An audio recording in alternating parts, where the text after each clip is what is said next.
آج کی رات مجھ پر بہت بھاری تھی۔ سمجھ نہیں آ رہا تھا کہ کیا کروں اور کیا نہ کروں۔ باہر زوروں کی بارش ہو رہی تھی۔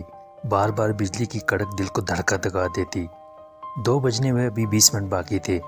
جوں جوں وقت گزر رہا تھا میری سانسیں تیز تر ہوتی چلی جا رہی تھیں، کیونکہ 2 بجے وہ کچھ ہونا تھا جسے میں برداشت نہیں کر سکتی تھی۔ یا خدا، اب کیا ہوگا؟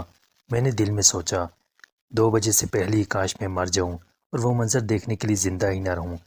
میری آنکھوں سے آنسوں کی لڑی رواں تھی۔ میں بار بار مسحری پر سوئی اپنی بیٹی حمیرہ کو غور سے دیکھتی اور بار بار کلام الہی پڑھ کر اس پر پھونک دیتی، یا خدا، یہ کیسی آزمائش ہے؟ ماضی کی بیتے واقعات پل میں میری آنکھوں کے سامنے گھوم گئے۔ وقار احمد سے میری شادی آج سے 19 سال پہلے ہوئی۔ وہ خاندانی طور پر زمیندار لوگ تھے، کافی امیر کبیر، جبکہ میں ایک معمولی متوسط خاندان کی لڑکی تھی۔ ہماری شادی کی وجہ ہم دونوں کی ایک دوسرے سے شدید محبت تھی۔ ہم کالج میں ساتھ پڑھتے تھے۔ اپنی کلاس کے قابل ترین طالب علموں میں ہمارا شمار ہوتا تھا۔ کئی مرتبہ ہم میں نوٹس وغیرہ کے تبادلے ہوئے، جس کی وجہ سے آہستہ آہستہ ہم ایک دوسرے سے قدرے بے تکلف ہو گئے اور ہم دونوں ایک دوسرے کے قریب تر چلے آئے۔ قصہ مختصر، ہم دونوں نے بڑی مشکل سے اپنے گھر والوں کو راضی کیا اور یہ سارا قصہ ہماری شادی پر ختم ہوا۔ شادی کے بعد ہم گاؤں میں آئے۔ یہ سرسبز و شاداب گاؤں وقار احمد کا آبائی گاؤں تھا اور وقار اپنے ماں باپ کے اکلوتے صاحبزادے تھے۔ میرے سسر بہت تلخ اور انتہائی سخت طبیعت کے مالک تھے۔ وہ بہت مشکل سے اس شادی پر راضی ہوئے تھے، کیونکہ وہ اپنے بیٹے کی شادی اپنی حیثیت کے لوگوں میں کرنا چاہتے تھے، لیکن بیٹے کی محبت اور ضد نے انہیں مجبور کر دیا تھا۔ ہماری شادی کے 2 ہفتے بعد ہی ان کی موت واقع ہو گئی تھی۔ موت کیا تھی؟ ایک معمہ تھی جسے آج تک ذہن حل نہیں کر سکا۔ ان کی صحت بالکل ٹھیک ٹھاک تھی، ذہنی لحاظ سے بھی وہ بالکل پرفیکٹ زندگی گزار رہے تھے، لیکن کوئی نہیں جانتا کہ کن وجوہات کی بنا پر وہ خود چل کر جلتے ہوئے آتشدان میں جا بیٹھے اور کسی نے ان کی چیخ سنی نہ آہو فغاں۔ جب میری ساس کمرے میں داخل ہوئیں تو وہ دلدوز منظر دیکھتے چیخ مار کر گر گئیں اور بے ہوش ہو گئیں۔ ظاہر منظر ہی ایسا ہولناک تھا، جب ایک عورت کے سامنے اس کا سہاگ دہکتی آگ میں جل رہا ہو تو بھلا وہ کیسے برداشت کر سکتی ہے؟ میری ساس پہلی بلڈ پریشر کی مریضہ تھیں۔ وہ اتنے بڑے صدمے کو برداشت نہ کر سکیں۔ ہم انہیں اٹھا کر اسپتال لے گئے، لیکن قسمت کو شاید کچھ اور ہی منظور تھا۔ میری ساس نے اسپتال پہنچنے سے 15 منٹ پہلے ہی دم توڑ دیا، یعنی شادی کے 2 ماہ بعد ہی ہم دونوں اپنے بزرگوں سے محروم ہو گئے۔ وقار کی حالت ماں باپ کی اچانک موت پر حد سے زیادہ خراب تھی۔ ان کے آنسو سوکھ گئے تھے۔ بہرحال وقت کے مرہم نے کچھ حد تک ان کے زخم مندمل کیے۔ اس کے بعد میں نے اپنے شوہر کو دوبارہ شہر جانے کا مشورہ دیا، لیکن وہ راضی نہ ہوئے۔ ان کا کہنا تھا کہ اپنے گاؤں اور اپنی حویلی سے انہیں اپنے والدین کی خوشبو آتی ہے۔ میں بھی تھک ہار کر خاموش ہو بیٹھی۔ آخر مجھے کیا تکلیف تھی؟ سب کچھ تو تھا یہاں، نوکر چاکر، گاڑیاں اور سب سے بڑھ کر محبت کرنے والا شوہر وقار احمد، جنہوں نے اپنے والدین کے چلے جانے کے بعد بھی مجھے اتنا پیار دیا جس کی کوئی انتہا نہیں۔ زندگی پھر معمول کے مطابق چلنے لگی۔ وقار احمد نے زمینوں کا کام سنبھال لیا اور اپنے والد کی گدی پر بیٹھ گئے۔ کچھ عرصے بعد میں نے انہیں ایسی خبر سنائی جسے سن کر وہ بچوں کی طرح خوشی سے ناچنے لگے۔ ہمارے اس خوشیوں بھرے آنگن میں ایک گلاب کھلنے والا تھا جس کے ہم دونوں بے چینی سے منتظر تھے۔ اتنے غموں کے بعد جب اتنی بڑی خوشی ملی تو ہم نے سب غم بھلا دیے۔ اب زندگی میں رونق ہی رونق اور خوشی خوشی باہر آئی تو میں ہواؤں میں اڑنے لگی۔ لیکن وہ کہتے ہیں نا کہ زیادہ خوشیاں بھی انسان کو راس نہیں آتیں۔ میری یہ خوشی چند روز کی تھی۔ وہ یوں کہ ایک دن سپہر کے وقت وقار احمد لاؤنج میں بیٹھے اخبار پڑھ رہے تھے اور میں ساتھ والے صوفے پر بیٹھی آنے والے مہمان کے لیے سویٹر بن رہی تھی۔ کیا کر رہی ہو سلمیٰ؟ انہوں نے بغیر مجھے دیکھے پوچھا۔ کچھ نہیں، بس ذرا یہ سویٹر بن رہی ہوں۔ میں نے بھی انہیں دیکھے بغیر جواب دیا۔ انہوں نے ایک نظر مجھ پر ڈالی اور سویٹر پر، اور پھر حیران ہوتے ہوئے بولے، ارے اتنا چھوٹا سویٹر کس کے لیے؟ بھائی مجھ پر یا تم پر تو یہ سویٹر یقیناً نہیں آئے گا۔ تو آپ سے کس نے کہا کہ یہ سویٹر میرے یا آپ کے لیے ہے؟ تو پھر؟ انہوں نے پوچھا۔ آپ بھی بس۔ میں نے نظریں جھکائیں اور شرما کر کہا تو وہ سمجھ گئے۔ اوہ اچھا، تو یہ بات ہے، ابھی سے ان کے ناز اٹھائے جا رہے ہیں۔ پھر ذرا توقف کے بعد بولے، ڈارلنگ ذرا چائے تو پلاؤ، بہت تھکن محسوس ہو رہی ہے۔ انہوں نے ہمارے ایک طرف رکھا اور صوفے سے ٹیک لگاتے ہوئے بولے، اور میں نے دھاگا اور سلائیاں وغیرہ سائڈ ٹیبل پر رکھیں اور ساڑی سنبھالتے ہوئے کچن کی طرف چل دی۔ وقار کے لیے چائے میں خود بناتی تھی۔ ویسے تو خادموں کی کوئی کمی نہیں تھی، لیکن وقار احمد کے لیے چائے بنا کر مجھے بہت سکون ملتا تھا۔ میں نے چائے بنائی، ٹرے میں تمام اشیاء رکھ کر لاؤنج میں داخل ہوئی، لیکن یہ کیا؟ میں سامنے دیکھتی ہی ساکت ہو گئی۔ وقت جیسے تھم گیا تھا، میرا دل دھڑکنا بھول گیا۔ ٹرے میرے ہاتھوں سے چھوٹ گئی اور چائے نے قالین کو تر کر دیا۔ سامنے کا منظر ناقابل بیان حد تک بھیانک تھا۔ وقار احمد آتش دان کی دہکتی آگ میں بیٹھے جھلس رہے تھے۔ نہ وہ چیخ پکار کر رہے تھے اور نہ ان کے چہرے کے خد و خال سے ان کی تکلیف کا اندازہ ہو رہا تھا۔ بس وہ حیرت سے میری طرف دیکھ رہے تھے۔ آگ معمول سے کہیں زیادہ بھڑک رہی تھی۔ میرے قدم تو جیسے زمین نے پکڑ لیے۔ یہ سب کچھ ایک خواب لگ رہا تھا۔ پھر میرے ذہن پہ دھند سی چھا گئی، آنکھوں کے سامنے اندھیرا آ گیا، اور بجائے اس کے کہ میں جا کر وقار احمد کی کوئی مدد کرتی یا کسی کو بلاتی، خود ہی غش کھا کر گر پڑی اور بے ہوش ہو گئی۔ جب آنکھ کھلی تو خود کو اسپتال میں نرم گداز بستر پر پڑے پایا۔ میرے دائیں طرف انکل سبحانی کھڑے تھے۔ میری آنکھیں کھلتے دیکھ کر ان کے چہرے پر مسرت دوڑ آئی۔ میں نے کچھ کہنے کے لیے لب کھولے تو انہوں نے مجھے اشارے سے چپ رہنے کے لیے کہا اور خود ڈاکٹر کو بلانے چلے گئے۔ انکل سبحانی کی آنکھیں سوجی ہوئی تھیں، جیسے بہت زیادہ رونے کے بعد سوج جاتی ہیں، لیکن بظاہر وہ مجھے دیکھ کر مسکرانے لگے تھے۔ اچانک مجھے سب کچھ یاد آ گیا۔ یا خدایا، یہ سب کیا تھا؟ کیا وہ سب سچ تھا؟ نہیں، ایسا نہیں ہو سکتا۔ لیکن اگر وہ جھوٹ تھا، صرف ایک خواب تھا، تو پھر وقار کہاں ہے؟ آخر یہ سب کیا ہے؟ ابھی میرا ذہن ان گتھیوں کو سلجھانے کی کوشش میں تھا کہ خوبصورت لیڈی ڈاکٹر اندر داخل ہوئی۔ اس نے مسکرا کر میرے چہرے پر ایک نظر ڈالی اور مجھے ایک انجیکشن لگا دیا اور میرے پاؤں کی طرف چل پڑی۔ ٹیبل سے ایک رجسٹر اٹھا کر کچھ درج کرنے لگی، جبکہ میں ایک مرتبہ پھر دنیا و مافیہ سے بیگانی ہو گئی۔ دوسری بار مجھے ہوش آیا تو میری امی، ابو، بہن، بھائی سب میرے پاس موجود تھے۔ انکل سبحانی دروازے کے پاس سب سے الگ تھلگ ایک بینچ پر بیٹھے خلاؤں میں گور رہے تھے۔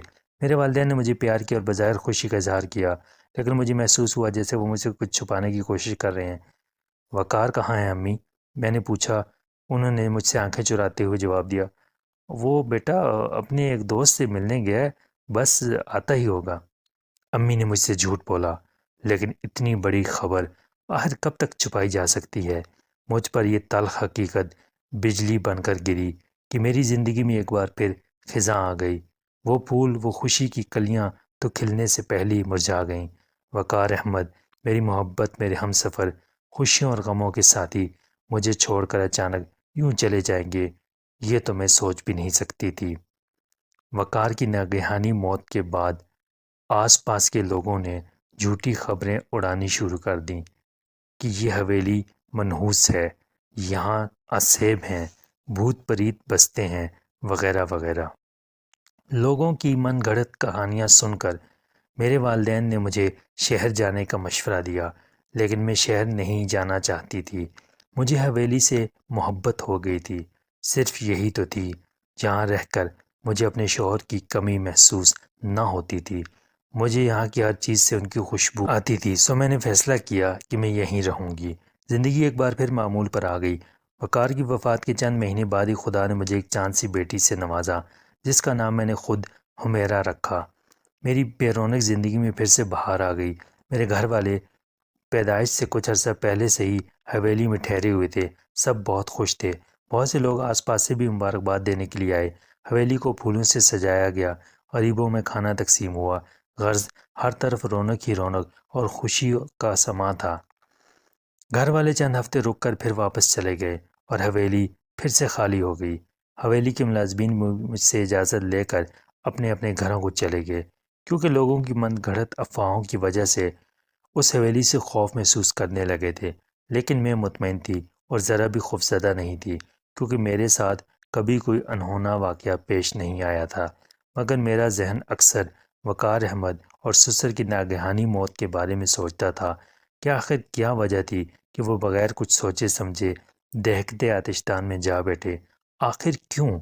اس کیوں کا جواب کسی کے پاس نہیں تھا۔ بہرحال اب میرے ذہن میں یہ خیالات کم ہی آتے تھے، کیونکہ میں اپنی حمیرہ کے ساتھ بہت خوش تھی۔ ہر آسائش اس بھری پوری حویلی میں ہمیں مہیا تھی۔ اتنی آمدن ہو جاتی تھی کہ ہم دونوں ماں بیٹی خوب مزے سے زندگی گزارنے لگی۔ زندگی یوں ہی گزرتی رہی۔ سچ کہتے ہیں کہ وقت پر لگا کر اڑتا ہے۔ میری حمیرہ نے میٹرک کر لیا، وہ جوان ہو گئی۔ ماشاءاللہ وہ اتنی خوبصورت تھی کہ ہر روز میں اس کی نظر ضرور اتارتی۔ ذہانت تو اسے ورثے میں ملی تھی۔ وہ اکثر مجھ سے اپنے باپ کے بارے میں پوچھتی تو میری آنکھیں بھیگ جاتیں، پھر خود ہی میرے گلے میں باہیں ڈال کر کہتی، امی آپ نے مجھے اتنا پیار دیا ہے کہ کبھی باپ کی کمی محسوس نہ ہوئی، اور میں بے اختیار اسے گلے سے لگا کر پیار کرتی۔ جب وہ ایف اے میں داخل ہوئی تو حویلی میں کچھ عجیب واقعات رونما ہونے لگے۔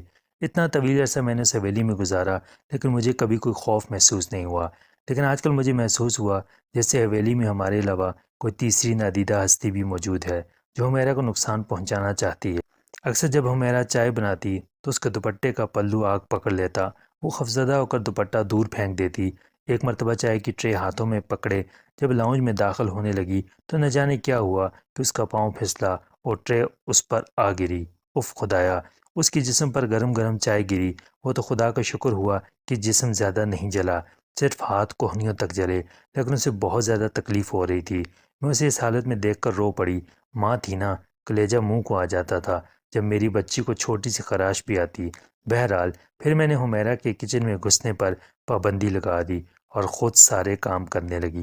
حمیرا کالج ایک بس میں جاتی تھی۔ ایک مرتبہ اس کی بس کو حادثہ پیش آ گیا۔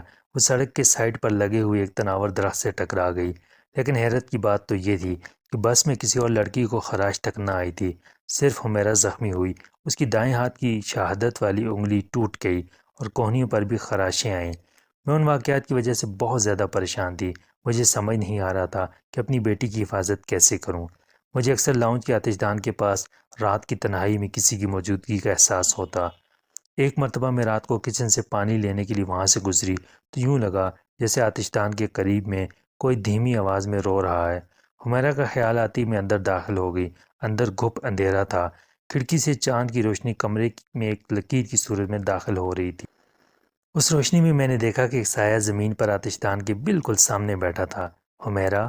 میں نے کچھ فاصلے سے پکارا تو وہ سایہ یکدم غائب ہو گیا، جیسے وہاں کوئی تھا ہی نہیں۔ میں نے خوف سے جھرجھری لی اور حمیرا کے کمرے کی طرف بڑھ گئی۔ دروازہ کھول کر دیکھا تو حمیرا بے خبر بڑے مزے سے نیند کی وادیوں کی سیر کر رہی تھی۔ واپسی پر میں نے ڈرائنگ روم کا معائنہ کیا تو سب کچھ معمول کے مطابق تھا، سوائے آتش دان کے جس میں دھواں بلند ہو رہا تھا، جس کا مطلب یہ تھا یہاں تھوڑی دیر پہلے آگ جل رہی تھی۔ لیکن یہ کیسے ممکن تھا؟ رات کے 3 بجے آگ کس نے جلائی؟ ذہن میں یہی سوال لیے میں اپنے کمرے میں آ گئی، بستر پر لیٹی، لیکن نیند آنکھوں سے کوسوں دور تھی۔ ایک ہی سوال مجھے پریشان کیے ہوا تھا کہ آخر وہ سایہ کیا تھا اور آگ کس نے جلائی؟ انہی سوچوں میں گم نہ جانے کب نیند کی دیوی نے مجھے اپنی آغوش میں لے لیا۔ صبح میں حسب معمول 6 بجے اٹھی، نماز پڑھی اور حمیرا کو جگانے اس کے کمرے کی طرف بڑھ گئی۔ لاؤنج سے گزرتے وقت غیر ارادی طور پر میری نظر آتش دان کی طرف گئی۔ لکڑیوں وغیرہ کے اوپر کاغذ کا ایک پرزہ نظر آیا۔ میں نے قدم آتش دان کی طرف بڑھا دیے۔ کاغذ پر اردو زبان میں ایک تحریر درج تھی۔ میں اسے محویت سے پڑھنے لگی۔ سنو سلمیٰ، میری تم سے کوئی دشمنی نہیں، میں صرف آفتاب احمد کی نسل مٹانا چاہتی ہوں۔ اسی طرح مجھے سکون نصیب ہوگا۔ تمہاری بیٹی کا پیچھا میں اس کی جان لے کر ہی چھوڑ سکتی ہوں۔ مجھ پر تو جیسے سکتہ طاری ہو گیا۔ یا خدا، یہ کیا ہے؟ میں نہیں جانتی کہ کب کاغذ میرے ہاتھوں سے چھوٹا اور کب میں نے حمیرا کے کمرے کی طرف دوڑ لگا دی۔ وہاں جا کر میں نے حمیرا کو اپنے بازوؤں میں سمیٹ لیا اور دروازے پر نظریں گاڑ دیں، جیسے کسی آنے والے وحشی سے اپنی بچی کو بچانا چاہ رہی ہوں۔ کیا ہوا امی؟ حمیرا نے آنکھیں کھولتے ہوئے کہا۔ ہاں کچھ نہیں، وہ میں تمہیں جگانے آئی تھی، میں نے بات بناتے ہوئے کہا اور اٹھ کر ڈرتے قدموں باہر نکل گئی۔ ناشتے کی میز پر حمیرا کو ناشتہ کرتے دیکھتی رہی۔ امی کیا بات ہے، آپ ناشتہ نہیں کر رہی؟ حمیرا نے میری طرف دیکھتے ہوئے کہا۔ ہاں نہیں تو، وہ میں بعد میں کر لوں گی، تمہیں جلدی ہے نا، تم کھاؤ۔ ناشتہ کر کے وہ اٹھی اور باہر گیٹ کی طرف بڑھ گئی اور میں بیٹھی خلاؤں میں گھور رہی تھی۔ اچانک مجھے خیال آیا کہ کیوں نہ حمیرا کو لے کر شہر چلی جاؤں، لیکن اس کے فائنل کے امتحان ہونے والے تھے۔ وہاں کس کالج میں داخل کروں گی؟ حمیرا کا تو سال ضائع ہو جائے گا۔ انکل سبحانی بھی اپنی وائف کے ساتھ انگلینڈ ریسرچ کے لیے چلے گئے تھے، ورنہ ان کے ہاں چلی جاتی۔ کیوں نہ امی اور بہن کو یہاں بلوا لوں؟ یہ سوچ کر میں نے ٹیلی فون کے نمبرز ڈائل کرنا شروع کر دیے۔ ہیلو، دوسری طرف سے آواز سنائی دی۔ ہیلو امی، میں سلمیٰ بول رہی ہوں۔ کیا حال ہے سلمیٰ؟ بڑے دنوں بعد فون کیا۔ حمیرا کیسی ہے؟ وہ بالکل ٹھیک ہے امی۔ بیٹی، تم کچھ دنوں کے لیے آؤ نا، تمہارے ابو بہت یاد کرتے ہیں تم لوگوں کو۔ امی، وہ حمیرا کے امتحان ہونے والے ہیں نا، پھر آؤں گی۔ آپ کیوں نہیں آ جاتی کچھ روز کے لیے میرے پاس؟ میں نے کہا تو وہ بولی، ارے بیٹا کیا بتاؤں، میں تو تمہارے بھائی کی طرف سے بڑی فکر مند ہوں، وہ آج کل اچھے دوستوں کی صحبت میں نہیں بیٹھتا۔ کیوں امی، کیا ہوا انہیں؟ بس بیٹا وہ بھٹک گیا ہے، برائی کے راستے پر۔ کل تمہارے ابو نے خود اسے سلطان کے اڈے پر چرس پیتے دیکھا تھا، تب سے وہ بہت پریشان ہے، ان کی طبیعت بھی ٹھیک نہیں۔ او اچھا، امی وہ عائشہ کہاں ہے؟ بیٹا وہ اپنی دوستوں کے ساتھ کالی ٹور پر مری گئی ہے، 1 ہفتے بعد لوٹے گی۔ او اچھا امی، میں حمیرہ کے امتحان کے بعد چکر لگاؤں گی، آپ ابو کو سلام دینا۔ اچھا بیٹا، حمیرہ کو میرا پیار دینا۔ جی اچھا امی، اللہ حافظ۔ اور میں نے ریسیور کریڈل پر رکھ دیا۔ سارا دن بس یہ سوچتے گزر گیا کہ کیا کروں۔ رات ہوئی تو ڈر اور خوف نے آن گھیرا۔ میں نے آج جاگنے کا فیصلہ کیا۔ میں نے سوچا کہ آج اس سائے سے یا وہ جو کوئی بھی ہے 2 ٹوک بات کرنی چاہیے۔ حمیرہ کو اس کے کمرے میں سلا کر میں اپنے کمرے میں آ گئی، لیکن میں جاگتی رہی، جائے نماز پر دیر تک اپنے رب سے رحم کی بھیک مانگتی رہی۔ رو رو کر میری آنکھیں تھک چکی تھیں۔ آخر کار میری بچی کا کیا قصور ہے، اور آخر میں نے کیا بگاڑا ہے اس کا جو وہ مجھ سے میری بچی کو جدا کرنا چاہتی ہے؟ کون ہے وہ؟ کیا ہے وہ؟ میں یہی سوچ رہی تھی کہ اچانک مجھے لاؤنج میں کسی کے چلنے کی آہٹ محسوس ہوئی۔ میں دبے قدموں لاؤنج کی دیوار کے ساتھ آ چپکی اور اندر جھانکنے لگی۔ وہ ایک سایہ تھا، ایک عورت کا سایہ جو سر تا پاؤں کالی چادر میں لپٹا ہوا تھا۔ دھیرے دھیرے چلتا ہوا وہ آتش دان کے پاس گیا اور وہاں 2 زانو برجمان ہو گیا۔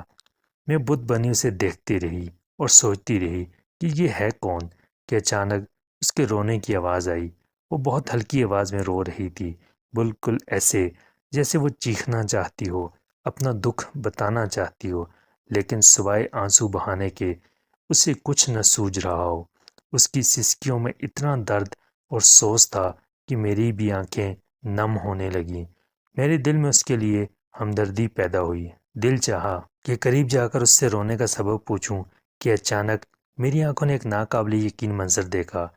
آتش دان میں خود بخود آگ بھڑک اٹھی اور سلگتے شعلوں کے درمیان ایک دھندلی سی شبیہ نظر آئی، اور غور کرنے پر اندازہ ہوا کہ آتش دان میں 2-3 سال کا معصوم بچہ یا بچی پڑی چیخ رہی ہے۔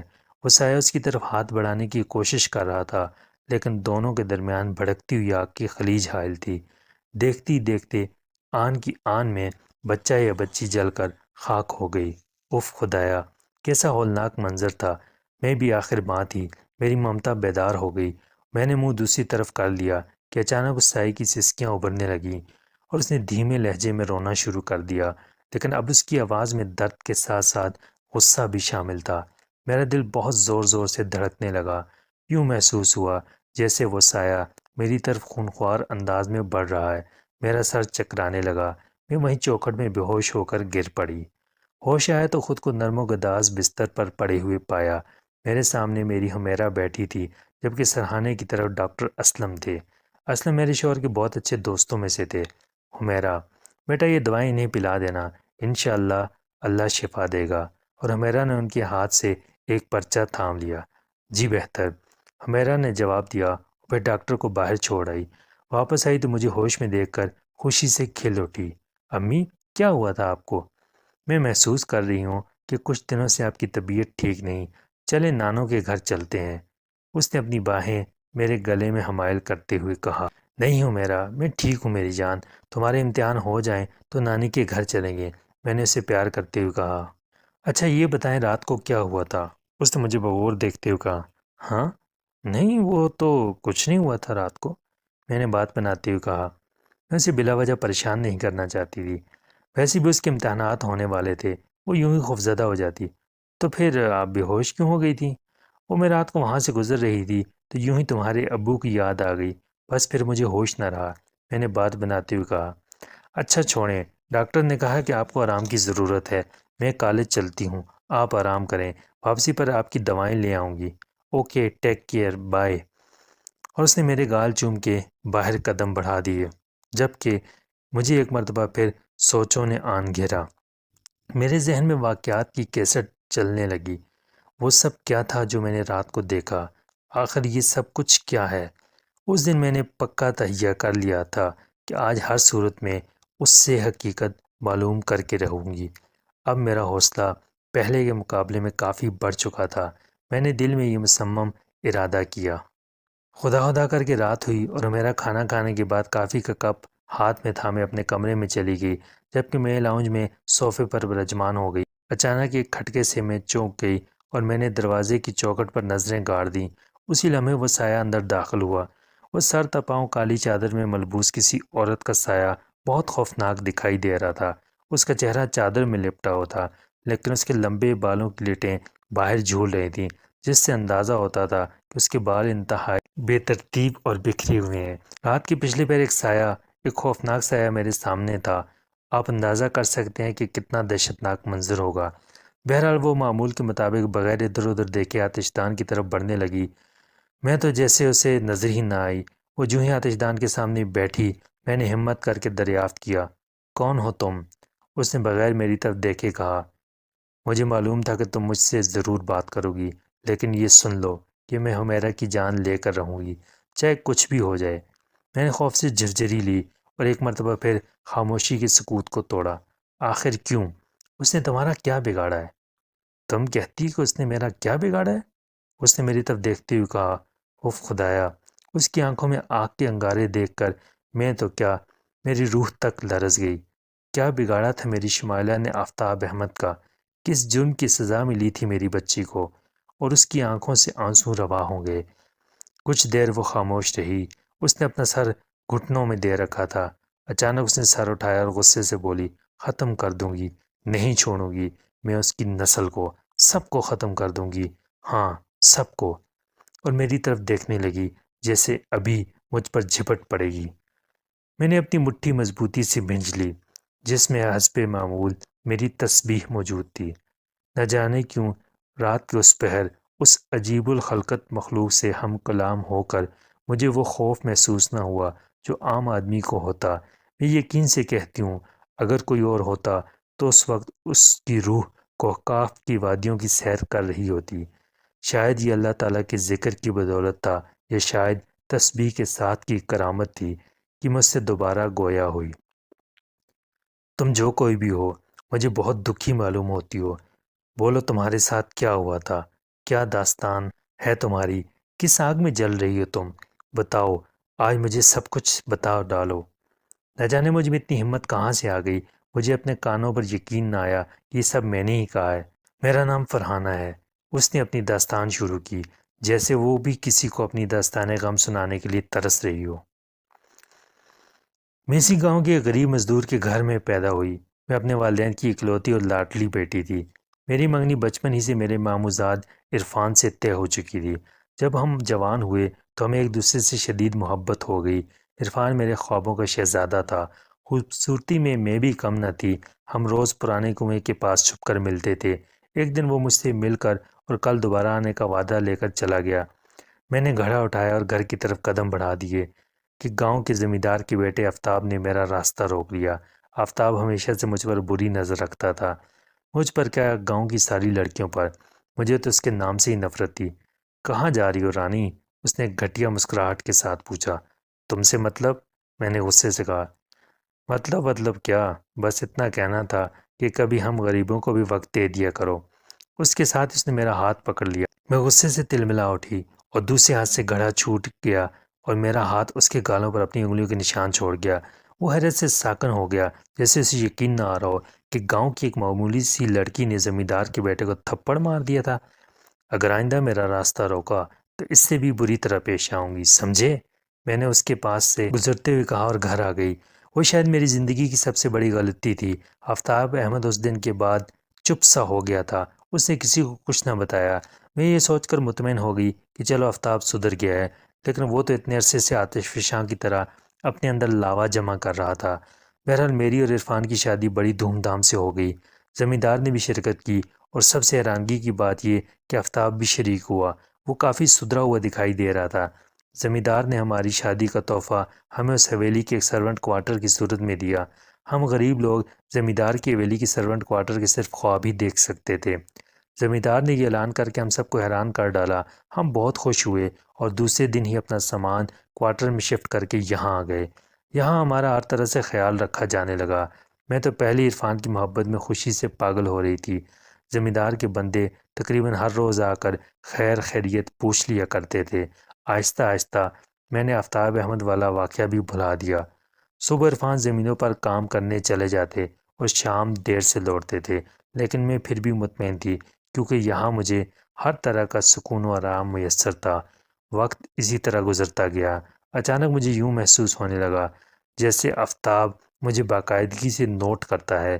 میں اکثر کھڑکی کھول کر صفائی کرتی تو مجھے کئی مرتبہ ایسے محسوس ہوا جیسے وہ مجھے دیکھ رہا ہو، لیکن دروازہ کھول کر دیکھتی تو کوئی نہ ہوتا۔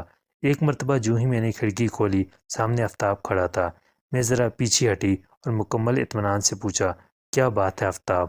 فرحانہ، میں تم سے بدلہ ضرور لوں گا، تمہیں شاید وہ تھپڑ یاد نہیں، دیکھتی جاؤ میں تمہیں برباد کر دوں گا۔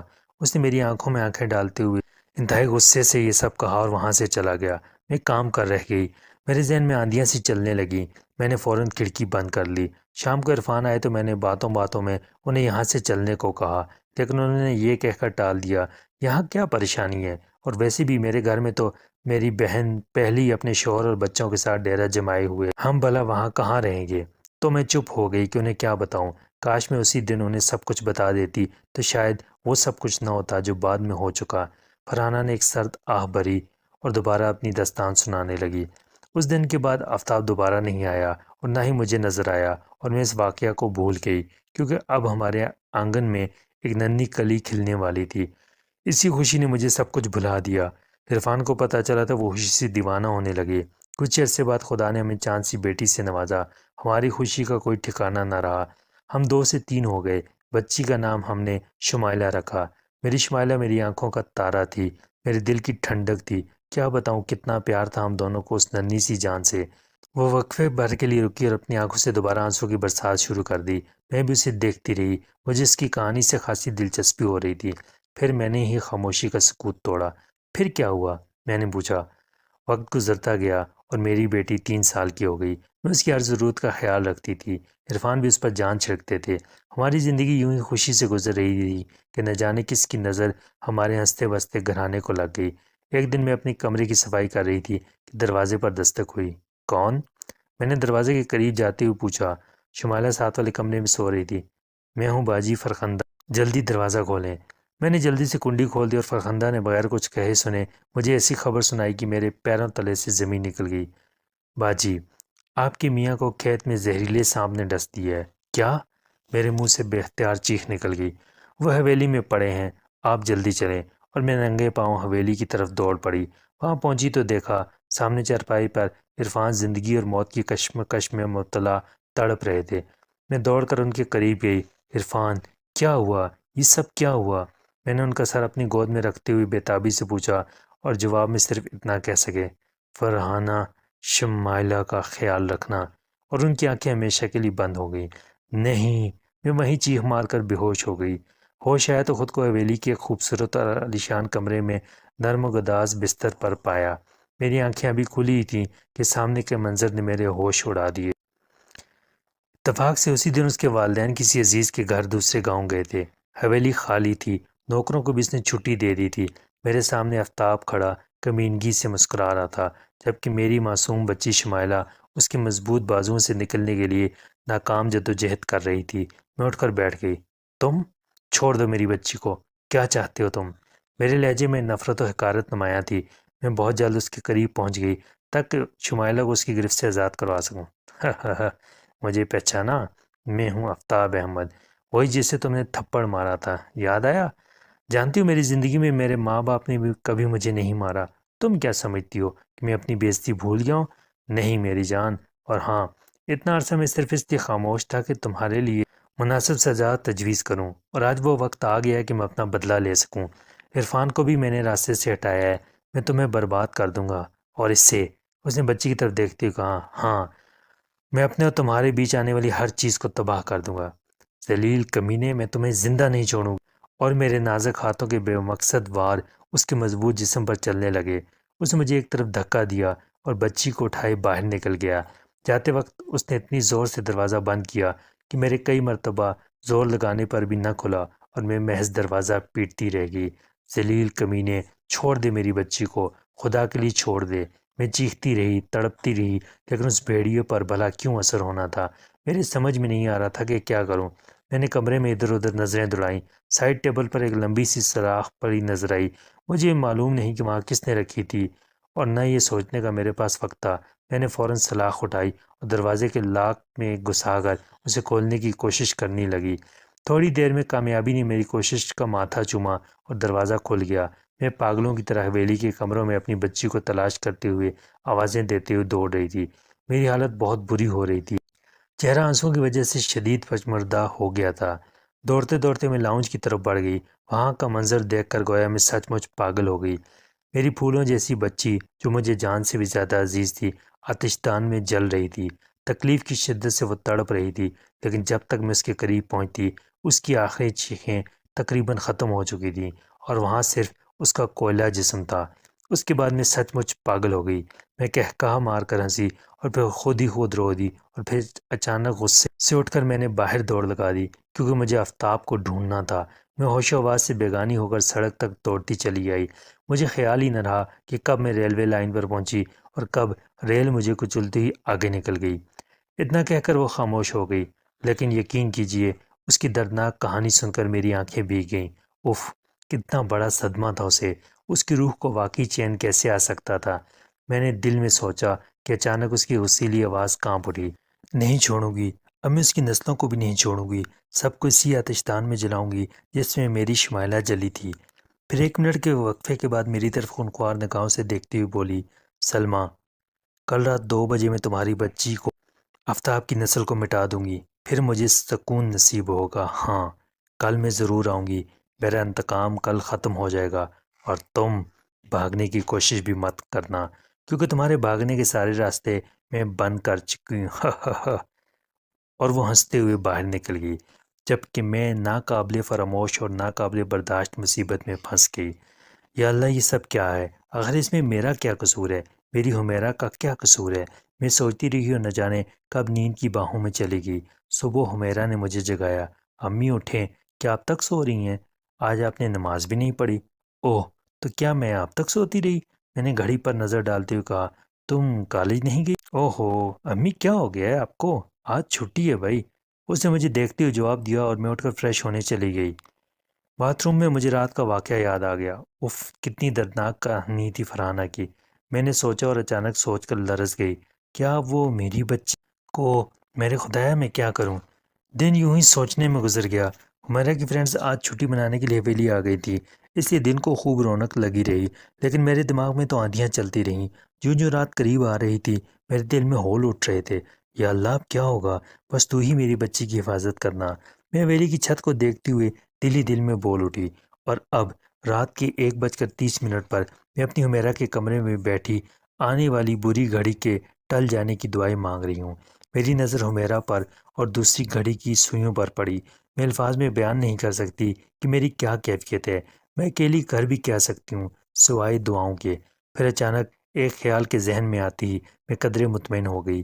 میں حمیرہ سے اب مزید ایک لمحہ بھی دور نہیں رہنا چاہتی تھی، اس لیے اس کے سو جانے کے فوراً بعد میں اس کمرے میں چلی آئی۔ ابھی میں آنے والی گھڑی کی پیچیدگیوں کے بارے میں سوچ ہی رہی تھی کہ اچانک گھڑی نے 2 بجنے کا اعلان کر دیا۔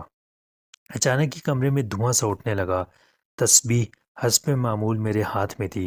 چند سیکنڈ بعد ہی دھواں چھٹا اور وہاں ایک انتہائی خوبصورت عورت کالی چادر میں ملبوس دکھائی دی۔ خوبصورت میں نے اس لیے کہا کہ آج خلاف معمول اس کا چہرہ بے نقاب تھا اور اس کا معصوم اور نکھرا ہوا چہرہ بہت ہی پرکشش تھا۔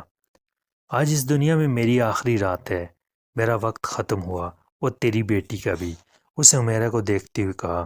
اس کی آواز میں ایک گرج تھی جس سے میں گھبرا گئی۔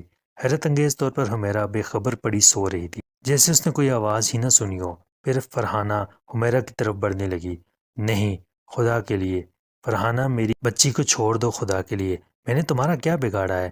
آخر مجھے کیوں بے اولاد کرنا چاہتی ہو؟ میں اٹھتے ہوئے چلائی۔ وہ رک گئی اور میری طرف دیکھتے ہوئے بولی، یہ تمہاری بیٹی نہیں، آفتاب کی نسل ہے، اسے ختم کر کے مجھے سکون ملے گا۔ تم میرے راستے میں مت آؤ ورنہ تمہارا انجام بھی اچھا نہیں ہوگا۔ اس کی آنکھوں میں انتقام کی شعلے بھڑک رہے تھے، اس کے لہجے میں درندگی اور سختی تھی۔ وہ دوبارہ حمیرہ کی طرف بڑھنے لگی۔ میری کوشش بیکار ہو گئی تھی، لیکن اب یوں خاموش بھی تو نہیں رہ سکتی تھی، لہٰذا آخری مرتبہ کوشش کرنے کا ارادہ کیا اور اس کے سامنے 2 زانو ہو کر بیٹھ گئی۔ نہیں فرحانہ، تمہیں تمہاری مامتا کا واسطہ، تمہیں تمہاری مری ہوئی بچی کا واسطہ۔ اور میں نے اپنا دوپٹہ اس کے قدموں میں ڈال دیا۔ وہ جیسے ساکت ہو گئی اور حیرت کے ملے جلے آثار چہرے پر سجائے مجھے گھورنے لگی۔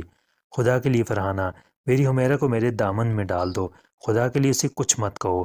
کیا کسی ماں کی گود کو اجاڑ کر تمہاری روح کو سکون مل جائے گا؟ کیا یہی ہے تمہارا انتقام؟ فرحانہ، اسے اپنی شمائلہ سمجھ کر چھوڑ دو، پلیز رحم کرو، تمہیں ایک ماں کی آنکھوں سے بہنے والے آنسوؤں کی قسم۔ اتنا کہہ کر جیسے میرے جسم سے مزید بولنے کی طاقت ہی چھن گئی ہو، میں وہیں اس کے قدموں میں سر جھکائے بیٹھ کر آنسو بہانے لگی، کیونکہ میں اس کے علاوہ اپنی بچی کو بچانے کے لیے اور کچھ بھی نہیں کر سکتی تھی۔ میری یہ حالت دیکھ کر شاید فرحانہ بھی اب دیدہ ہو گئی۔ اٹھ جاؤ سلمیٰ، تم جیتی میں ہاری۔ آج ایک ماں نے دوسری ماں کے انتقام کو اپنے آنسوؤں سے زیر کر دیا۔ جاؤ، خوش رہو تم دونوں، میرے سکون کے لیے دعا کرنا۔ اس نے ایک پیار بھری نظر سوئی ہوئی حمیرہ پر ڈالی اور ہوا میں تحلیل ہو گئی۔